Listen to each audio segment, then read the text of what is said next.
Pemirsa, Kabupaten Sorong dengan perkembangannya yang sangat pesat membutuhkan pemimpin perubahan inovatif dan kreatif mengelola pemukiman ramah bersih dan sehat. Pemimpin perubahan.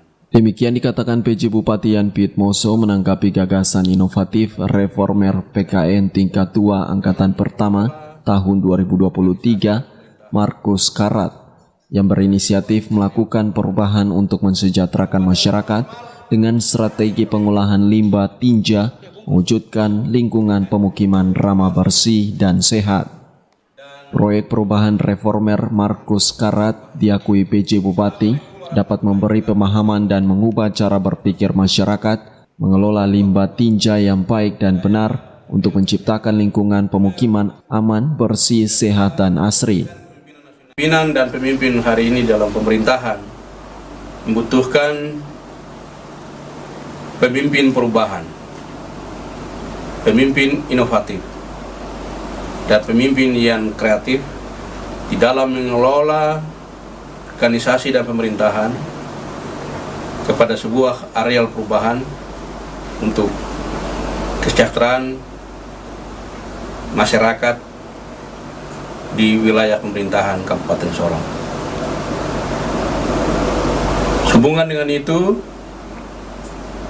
selaku pejabat Bupati Sorong memberikan dukungan yang penuh atas proyek perubahan yang dilakukan oleh peserta atau reformer PKN 2 angkatan pertama tahun 2023, reformer atas nama Dr. Markus Karat SIP MSc dengan inovasi proyek perubahan berjudul Strategi Pengelolaan Limbah Tinja di Kabupaten Sorong dalam mewujudkan lingkungan pemukiman yang ramah, bersih, dan sehat. Kiranya melalui proyek perubahan ini dapat memberikan pemahaman dan edukasi yang positif untuk merubah cara berpikir masyarakat di Kabupaten Sorong terhadap sistem pengolahan limbah tinja yang baik dan benar guna mendorong dan menciptakan lingkungan permukiman yang aman, bersih, sehat, dan asri. Demikian pernyataan dukungan saya atas proyek perubahan yang dilakukan oleh reformer. Shalom, Assalamualaikum warahmatullahi wabarakatuh. Salam sehat, salam bahagia, selamat sukses untuk reformer. Tuhan memberkati.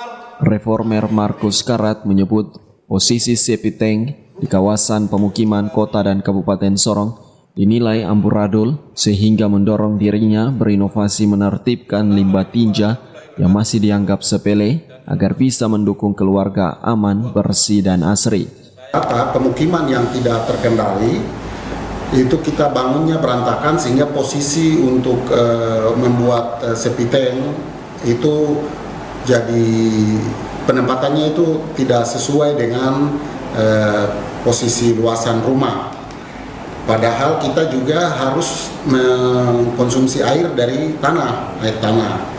Nah, itu kan secara aturan itu persyaratannya limbah tinja atau buangan rumah tangga itu septic tank itu dia harus jaraknya dengan, misalnya kalau kita bor air itu paling kurang itu 10 meter.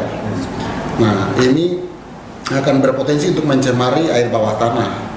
Nah, oleh karena itu selama ini kita lihat di Sorong kebanyakan orang sedot limbah dari septic tank atau tinja itu hanya dengan menggunakan fasilitas yang seadanya saja, dan ini juga hanya sekedar kesempatan untuk orang bisa mendapatkan uang sehingga pakai mobil pickup, kemudian sedot pakai alkon, lalu ditampung di profil tank, kemudian bawa nanti kadang dibuang di sungai, di rawa-rawa atau buang ke laut. Nah, ini sebenarnya tidak boleh. Oleh karena itu saya terinspirasi untuk mengangkat topik ini supaya kita mengelola limbah tinja ini harus dengan baik dan benar supaya menjaga kondisi lingkungan pemukiman itu tetap bersih, sehat, dan asri. Nah, kebetulan juga kita di Kabupaten Sorong kan sudah punya IPLT namanya, instalasi pengolahan limbah tinja. Itu dibangun langsung oleh Kementerian Lingkungan Hidup, tapi tidak dimanfaatkan selama ini. Padahal barangnya sudah ada. Juga mobil untuk sedot tinja itu di Sorong Raya ini yang memenuhi syarat itu dan ada itu cuma ada di kita di Kabupaten Sorong. Nah, ada di Dinas Perumahan. Itu ada 2 unit mobil tinja itu. Nah, ini mobil tinja ini dia punya spesifikasinya khusus. Dia tidak seperti orang sedot tinja atau sepiteng yang kita lihat di promosi tempel di tiang listrik atau di ini kemudian sedot pakai tadi alkon, tampung di profil, itu tidak. Ini mobil yang ada di Dinas Perumahan ini dia karena spesifikasi khusus karena itu mobil langsung dari Kementerian PUPR dari Semi Finjalan CWM Channel.